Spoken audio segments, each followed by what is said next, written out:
2024ஆம் ஆண்டு புத்தாண்டு ராசி பலன்கள் 1/1/2024 முதல் 31/12/2024 வரை. சிம்மம். வந்துவிட்டது புத்தாண்டு. வருட தொடக்கத்திலேயே சனி பகவான் 7இல் சஞ்சரிக்கிறார். கண்டகச்சனியின் ஆதிக்கத்தில் உங்கள் ராசி இருப்பதால் விரயங்கள் அதிகரிக்கத்தான் செய்யும். வீடு மாற்றம், இடமாற்றம் செய்வதன் மூலமும் சுப செலவுகளை மேற்கொள்வதன் மூலமும் ஓரளவு நன்மைகளை பெற இயலும். குருவின் பார்வை இருப்பதால் குரு பெயர்ச்சி வரை பெரிய அளவில் பாதிப்புகள் ஏற்படாது. இருப்பினும் ஆண்டு முழுவதும் நற்பலன் பெற தெய்வ வழிபாடுகள் கை கொடுக்கும். புத்தாண்டின் தொடக்கத்தில் உங்கள் ராசிநாதன் சூரியன் யோகாதிபதி செவ்வாயோடு இணைந்து பூர்வ புண்ணிய ஸ்தானத்தில் சஞ்சரிக்கிறார். எனவே பூர்வீக சொத்து தகராறு அகலும். எண்ணிய காரியங்கள் எளிதில் நடைபெறும். பொது வாழ்வில் இருப்பவர்களுக்கு எதிர்பார்த்த பொறுப்புகள் கிடைக்கும். 4ஆம் இடத்தில் புதன் மற்றும் சுக்கிரன் கூடியிருப்பதால் இட விற்பனையின் மூலம் அதிக லாபம் பெறுவீர்கள். சனி 7ஆம் இடத்தில் கண்டகச்சனியாக சஞ்சரிக்கிறார். கண்டகச்சனி என்பதால் பயப்பட வேண்டாம். சொந்த வீட்டில் சனி சஞ்சரிப்பதோடு குருவின் பார்வையும் உங்கள் ராசியில் பதிவதால் காரியங்கள் கடைசி நேரத்தில் கைகூடிவிடும்.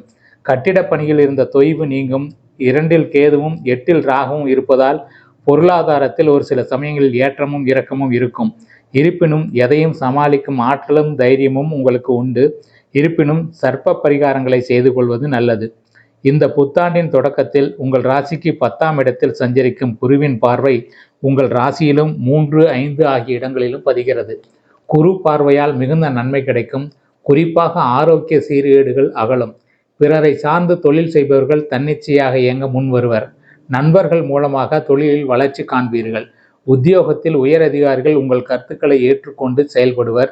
சகோதர ஒற்றுமை பலப்படும். பிள்ளைகளுக்கு படிப்பிற்கேற்ற வேலை அமையும். உங்கள் ராசிக்கு இதுவரை 6ஆம் இடத்தில் சஞ்சரித்து வந்த சனி பகவான் இப்பொழுது சப்தமஸ்தானத்தில் சஞ்சரிக்கிறார். எனவே கணவன், மனைவி மற்றும் குடும்ப உறுப்பினருடன் கருத்து வேறுபாடு அதிகரிக்கும். வாசல் தேடி வந்த வரன்கள் கை நழுவி செல்லலாம். வெளிநாடு சென்றவர்கள் வேலை கிடைக்காமல் திரும்பக்கூடும்.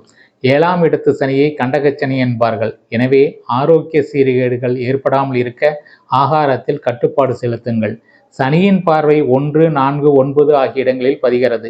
சனியின் நேரடி பார்வை உங்கள் ராசியில் பதிவதால் பணத்தேவை பூர்த்தியானாலும் மன நிம்மதி குறையும். சனியின் பார்வை 4ஆம் இடத்தில் பதிவதால் பெற்றோர் வழியில் சில பிரச்சனைகளை சந்திப்பீர்கள். புதிய வாகனங்கள் வாங்குவதில் ஆர்வம் காட்டுவீர்கள். தாயின் உடல் நலம் சீராக ஒரு தொகையை செலவிடுவீர்கள். உத்தியோகத்தில் இடமாறுதல் கிடைக்கும். சனியின் பார்வை 9ஆம் இடத்தில் பதிவதால் பாக்கியஸ்தானம் பலப்படுகிறது. எனவே சந்தர்ப்பங்கள் சாதகமாக அமையும். உத்தியோகத்தில் உள்ளவர்களுக்கு எதிர்பார்த்த இலாக்கா மாற்றம் கிடைக்கும். அலுவலக பணி சார்பாக அடிக்கடி பயணங்களும் ஏற்படும். பாகப்பிரிவினைகள் சுமூகமாக முடிந்துவிடும். தந்தை வழியில் இருந்த விரிசல் அகலும். குலதெய்வ வழிபாட்டில் ஆர்வம் காட்டுவீர்கள். சொத்துக்கள் வாங்கும் யோகம் உண்டு. புத்தாண்டில் 1/5/2024 அன்று கார்த்திகை நட்சத்திரம் 2ஆம் பாதத்தில் பெயர்ச்சியாகும் குரு ரிஷப ராசிக்கு செல்கிறார். இதுவரை 9ஆம் இடத்தில் சஞ்சரித்து வந்த குரு பகவான் இப்பொழுது 10ஆம் இடத்திற்கு வருகிறார். எனவே உங்களுக்கு கொடுக்கப்பட்ட பொறுப்புகளில் திடீர் மாற்றம் ஏற்படலாம். கர்மஸ்தானம் வலுவடைவதால் பெற்றோரின் உடல் நலத்தில் கவனம் தேவை. அதிகார வர்க்கத்தினரோடு பகை பாராட்ட வேண்டாம். குருவின் பார்வை 2, 4, 6 ஆகிய இடங்களில் பதிகிறது. 2ஆம் இடத்தில் குருவின் பார்வை பதிவதால் இல்லறம் நல்லறமாக அமையும். எதையும் துணிந்து முடிவெடுத்து செய்வீர்கள். இதுவரை குடும்பத்தில் கொடிகட்டி பறந்த பிரச்சனைகள் படிப்படியாக மாறும்.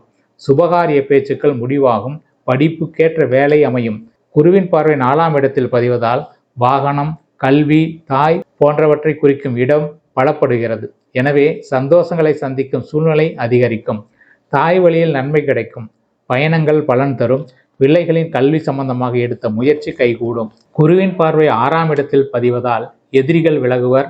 இல்லத்தில் அமைதி நிலவ வழி பிறக்கும். பஞ்சாயத்துக்கள் சாதகமாகும். பணிபுரியும் இடத்தில் செல்வாக்கு உயரும். உத்தியோக உயர்வு, ஊதிய உயர்வு போன்றவை தானாக வந்து சேரும். தொழிலை மேம்படுத்த முதலீடு கிடைக்கும். இதுவரை ரண சிகிச்சை செய்ய வேண்டும் என்று சொன்ன மருத்துவர்கள் இப்பொழுது சாதாரண சிகிச்சையிலேயே நோயை குணமாக்கி விடுவர். நீண்ட நாளாக நிலுவையில் இருந்த தொகை இப்பொழுது கைக்கு கிடைக்கும். வெளிநாட்டு முயற்சியிலும் அனுகூலம் உண்டு. புத்தாண்டில் உங்கள் ராசிக்கு 8இல் ராகுவும் 2இல் கேதுவும் சஞ்சரிக்கிறார்கள். இதன் விளைவாக மறைந்த ராகு நிறைந்த தனலாபத்தை கொடுக்கும் என்பது பழமொழி. குரு வீட்டில் ராகு இருப்பது யோகம்தான். தனஸ்தானத்தில் கேது இருப்பதால் வரவு வருவதற்கு முன்னரே செலவு காத்திருக்கும். எதையும் திட்டமிட்டு செய்ய இயலாது. குடும்ப விஷயங்களை 3ஆம் நபரிடம் பகிர்ந்து கொள்ள வேண்டாம். தூரதேச பயணங்களில் கூட மாற்றங்கள் ஏற்படும். ராகு கேதுகளுக்குரிய சிறப்பு வழிபாடுகளை மேற்கொண்டால் தடைக்கற்கள் படிக்கற்களாக மாறும். சனியின் வக்கர காலத்தில் மன அமைதி குறையும், குடும்ப சுமையும் அதிகரிக்கும். மருத்துவ செலவுகளால் மனக்கலக்கம் ஏற்படும். சுபகாரியம் நடைபெறுவதில் தடைகள் வரலாம். வாழ்க்கை துணையோடு அனுசரித்து செல்வது நல்லது. ஒரு பிரச்சனை முடிந்தால் அடுத்த பிரச்சனை உருவாகும். குருவின் வக்கர காலத்தில் நன்மையும் தீமையும் கலந்தே நடைபெறும். சுப விரயங்களை மேற்கொண்டால் வீண் விரயங்களிலிருந்து விடுபட இயலும். பெண் பிள்ளைகளின் சுப சடங்குகள், வீட்டு பராமரிப்பு வேலை போன்றவை நடைபெறும் நேரம் இது. இல்லத்து பூஜை அறையில் அபிராமி அம்மன் படம் வைத்து வழிபட்டு வாருங்கள். அபிராமி அம்மன் பதிகம் பாடி வழிபட்டு வருவதன் மூலம் அனைத்து யோகங்களும் வந்து சேரும்.